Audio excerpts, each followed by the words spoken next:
In the quiet heart of year 1880 Austin, Texas, before skyscrapers, before high-speed rails, before the city became a tech capital, there was terror in the night. A predator stalked the streets and alleyways, preying on young women, particularly servant girls, with a brutality that would shock even the most hardened lawman. This was before Jack the Ripper haunted London, before America coined the term serial killer. Yet here, in the frontier town of Austin, someone was already living out that nightmare, leaving behind a trail of blood and fear that would forever haunt Texas history. Before we descend into this terrifying chapter of American crime, make sure to subscribe to Crimes Through Time. And if you're fascinated by forgotten cases that change the way we understand murder, give this video a like so others can discover these chilling historical stories. Now, let's step back into the moonlit streets of Austin, where darkness and fear ruled the night, and the legend of the Servant Girl Annihilator was born. Austin in the early 1880s was a growing city, bustling with optimism and frontier pride. The population hovered around 17,000, and though it had its share of rough characters, cowboys, soldiers, drifters, it was also home to politicians, business owners, and families carving out a future in the post-Reconstruction South. But as the city slept under the warm Texas night, something evil moved among them. The first murder struck in December of 1884. A young African-American servant named Molly Smith was found dead behind her employer's home on West Beacon Street. Her skull had been split open with an axe, and the weapon, chillingly, was found nearby. Her body had been dragged into the backyard, half covered with sheets, as if the killer had attempted some crude burial or symbolic display. The attack was savage, personal, and ritualistic. Austin had never seen anything like it. At first, police treated it as an isolated crime, perhaps a jealous lover, perhaps a robbery gone wrong. But when Eliza Shelley was found murdered in May of 1885, the city began to whisper of something darker. Like Molly Smith, she was a young black servant. Like Molly, she had been brutally killed in her employer's home. Her head was smashed, her body mutilated, and again, the killer had used an axe. Fear began to grip the city. These were not random acts, they were targeted, precise, and savage. The murderer struck silently in the dead of night, entering homes without waking the families inside. He seemed to know the layout of the houses, the routines of the servants, and the best routes to escape unseen. The press, desperate to give shape to the terror, began to call him the Servant Girl Annihilator.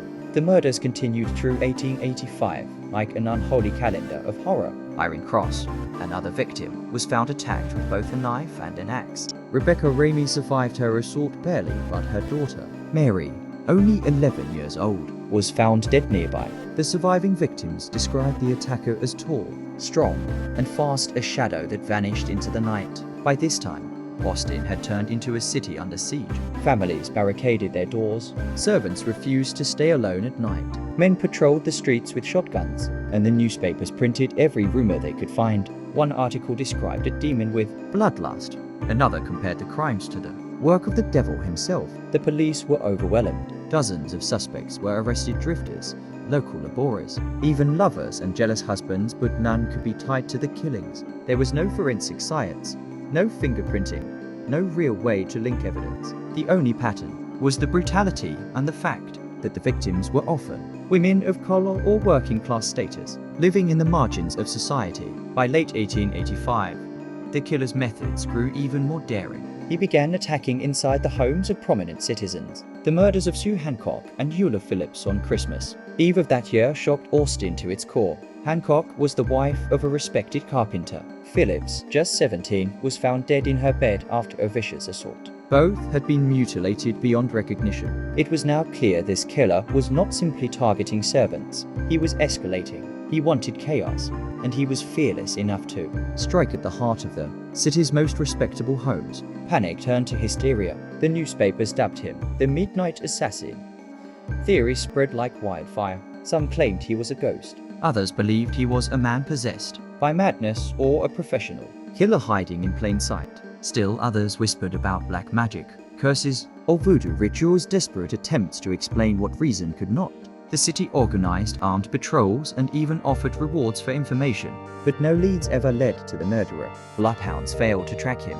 Eyewitnesses contradicted each other. The few who claimed to see him described a large man, agile and silent, his face always obscured in the shadows. Then, as suddenly as it began, the killing stopped. After the horrific Christmas Eve murders of 1885, there were no more attacks. The killer vanished as mysteriously as he had appeared. Austin exhaled in relief, but the scars, both physical and psychological, would never heal. In total, at least 8 women were believed to have been murdered by the Servant Girl Annihilator between 1884 and 1885. The brutality, the pattern, and the sheer randomness of the victims made the case unprecedented in American criminal history. No one was ever convicted. But here's where the story takes an even stranger turn, one that bridges continents and decades. 2 years later, in 1888, across the ocean in London, a new killer emerged, Jack the Ripper. His crimes bore chilling similarities: female victims, nocturnal attacks, mutilations with a blade, and a seeming hatred of women of lower social standing. Both killers vanished without capture. Some historians have wondered, could they have been the same man? It's speculative, of course, but tantalizing. Many immigrants and sailors moved between Texas and England during that time. Among Austin's transient population were English laborers, cooks, and railroad workers. One theory suggests that the Servant Girl Annihilator fled the United States after his Texas spree, resurfacing in London to continue his reign of terror under a new name. Others argue the similarities are coincidental, that such crimes, while shocking, reflected the brutal realities of the time: poverty, misogyny, and the lack of mental health understanding in the late 19th century. Still, the notion that the first American serial killer may have preceded and even inspired the infamous Jack the Ripper is difficult to ignore. In 1886, the Austin police chief resigned in disgrace. The city's newspapers moved on, desperate to restore normalcy. Yet, in the minds of its citizens, the fear never truly left. The old-timers spoke of it for years.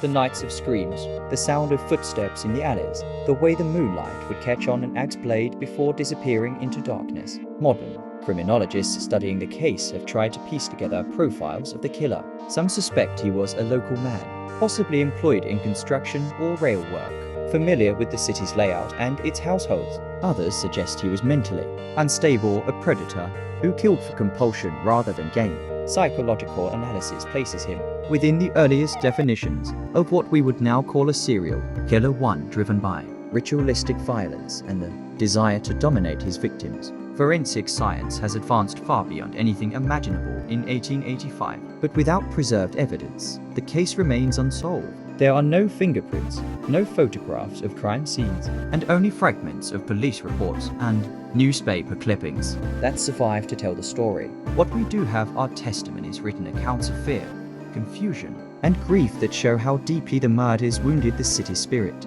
Today, the legend of the Servant Girl Annihilator has become part of Austin's darker folklore. Tour guides recount his story to curious visitors. Authors and historians have re-examined the crimes, and true crime enthusiasts continue to debate his identity.